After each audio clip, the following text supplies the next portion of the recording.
আমাদের মা লক্ষ্মী পুজো হয়ে গেল। আমাদের সকাল সকাল পুজো হয়ে যায়। আমাদের 3বার মা লক্ষ্মী পুজো হয়।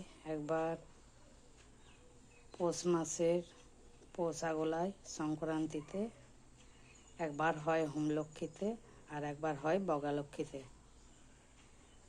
সকাল 7টার মধ্যে আমাদের পুজো হয়ে গেছে।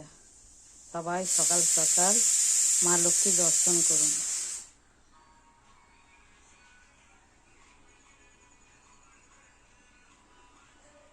এটা আমাদের ঠাকুরের সিংহাসন।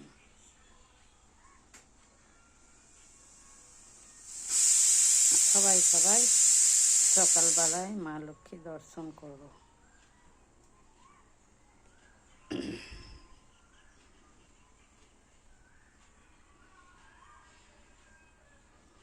এখন রান্না বসিয়েছি, মুড়ি খাবার হচ্ছে, রান্না বসিয়েছি।